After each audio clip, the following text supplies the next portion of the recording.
Hello friends, welcome to RP Buildings Bongaigaon. আজি আমাৰ ইয়াতে এখন সাৰ্ভিসিঙৰ কাৰণে বোৰ্ড আহিছে কাজী এণ্ড সন্স টেইলাৰ্ছ আৰু ইয়াতে কেইটামান লোগো আছে দুইফালে দুটা লোগো তো এইখন বোৰ্ড সাৰ্ভিসিঙৰ কাৰণে আহিছে আৰু এইখন বোৰ্ড আমাৰ 3 বছৰ বা 4 বছৰ আগতে আমি বোৰ্ডখন লগাইছিলো আপোনালোকে কাজী এণ্ড সন্স টেইলাৰ্ছ এড্ৰেছটো আপোনালোকে কিজানি গম পায় আমাৰ মায়াপুৰী ওচৰত তেওঁলোকৰ টেইলৰ শ্বপ আছে খুব ডাঙৰ আৰু ভাল শ্বপ আৰু এটো সাৰ্ভিসিঙৰ কাৰণে যোৱাকালি আমি লৈ আহিছো আৰু ইয়াতে লাইটৰ প্ৰবলেম আছিল পাৱাৰ সাপ্লাইটোৰ প্ৰবলেম আমি চাম এতিয়া কি আছে আৰু ওয়্যাৰিং বহুত বছৰ হৈ গৈছিল তো ওয়্যাৰিং আমি চেক কৰি আছো এইবোৰ ওয়্যাৰিংবোৰ আমি নতুন ওয়্যাৰ দি আছো আৰু ইয়াৰ ভিতৰত নতুন লাইটস আৰু এই ৰঙাটোৰ ভিতৰত নতুন ৰেড লাইট আমি দি দিছো আৰু ইপিনেও আমি দুটা সৰু সৰু কোম্পানী য'ত লিখা আছে ৰেমন্ড লিখা আছে হেমষ্টিড এইটো লিখা আছে তাত আমি দি দিছো লাইটটো ভিতৰত লগাই দিছো আৰু ৰাতি আমি ইটো জ্বলাই চাইছিলো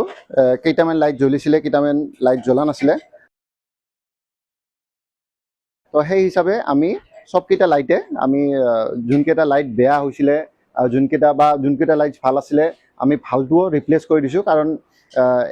কাৰণ নতুন লাইট আৰু পুৰণা লাইটৰ মাজত যেতিয়া লাইটটো জ্বলিব তো ডিফাৰেন্সটো গম পোৱা যাব সেইকাৰণে আমি সবকেইটা লাইটে নতুন কৰি দিছো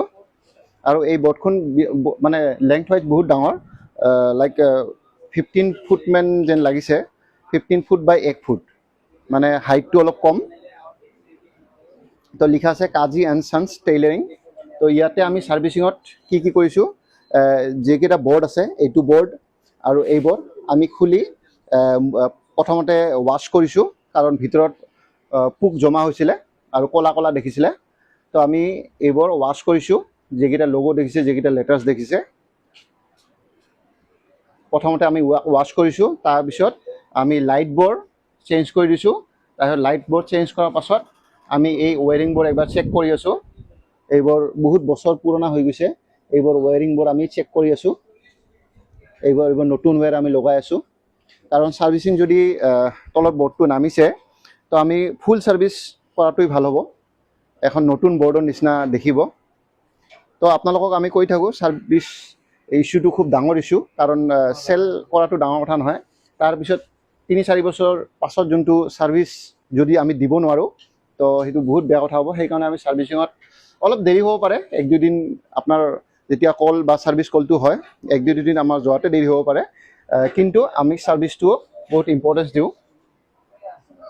তো এইখন বোৰ্ড চাওক আৰু মই আইৰন পাইপৰ কথা কওঁ কিমান 3 বছৰ প্লাস হৈ গৈছে কিন্তু আইৰন পাইপ অলপ ৰাস্ট হলেও কাম চলিব আৰু 2-3 বছৰ আৰু চলিব তো এইখন বোৰ্ড মোটামুটি আমাৰ ৰেডি হৈ গৈছে তো এই ভিডিওটো আমি সাৰ্ভিসিঙৰ ওপৰত কৰিছো আমাৰ এড্ৰেছটো বড় বজাৰ আমাৰ গান্ধী মৈদানৰ ওচৰত আমাৰ শ্বপটো আৰপি প্ৰিন্টিংছ আৰু মোৰ নম্বৰটো 8011118866 ডেসক্ৰিপশন বক্সত পাই যাব থ্যাংক ইউ সো মাচ এইখিনিলৈ ভিডিওটো চোৱাৰ বাবে